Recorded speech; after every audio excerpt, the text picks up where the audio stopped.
So साथीहरु मैले चाहिँ यहाँ चाहिँ यो लोकल बेगुनियाको चाहिँ कटिङ सारेको थिएँ है। म देखाउँदैछु तपाईहरुलाई सरेर पनि आज चाहिँ त्यसलाई सानो सानो पटमा हाल्दैछु है म।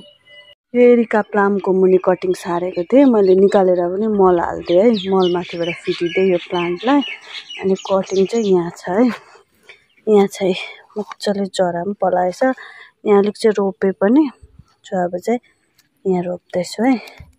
मजाले जरा आएको छ त्यही भएर पहिला मजाले होल बनाएर चाहिँ लाउनु पर्छ है। पहिला यो कम्ती जरा आएको भएको चाहिँ हाल्दिन्छु म। जरा चाहिँ तपाईको भाँचिनु हुँदैन है। यसरी चाहिँ अलग्गै रोप्नुपर्छ। फोन भएर चाहिँ हातमा अप्ठ्यारो भयो तर म तपाईहरुलाई देखाउँदैछु है।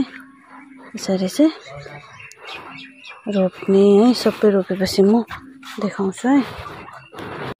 सो यो चाहिँ मैले 6 इन्चको 4 इन्चको पटमा रोप्दैछु। अनि यसरी यो माटो चाहिँ मल र गाईको मल र बलुवा हो। यसलाई चाहिँ एकदमै वेल ड्रेन माटोमा रोप्नुपर्छ किनकि यो चाहिँ एकदमै यसको यो बोटमै तपाईको पानी हुन्छ नि त त्यही भएर कम्ती पानी लाग्छ यसलाई। त्यही भएर चाहिँ बलुवा हाल्नै पर्छ है। वेल ड्रेन माटो बनाउनै पर्छ। अनि यसरी चाहिँ रोप्नुपर्छ है। यसरी रोप्यो भने चाहिँ मर्दैन।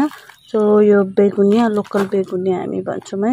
यसलाई चाहिँ कटिङबाट पनि सार्न सकिन्छ है। सो मैले चाहिँ यहाँ रोपिसके है। रोपिसके सबै। अनि यसलाई चाहिँ कटिङबाटै सार्न सकिन्छ यसरी है। यो हामीले लोकल बेगुनिया भन्छौँ। यसरी कटिङबाटै सार्न सकिन्छ। एउटा पट चाहिँ उब्रियो है। यसरी रोप्नुपर्छ है। यो पानी माटो चाहिँ बलुवा र गाईको मल पुरानो गाईको मल मिसाएको छु। पानी एकदमै वेल ड्रेन हुनुपर्छ किनकि यसको स्टिकमै अलरेडी पानी हुन्छ है। सो यसरी सारेर कटिङ तपाईहरुले पनि रोप्न सक्नुहुन्छ है।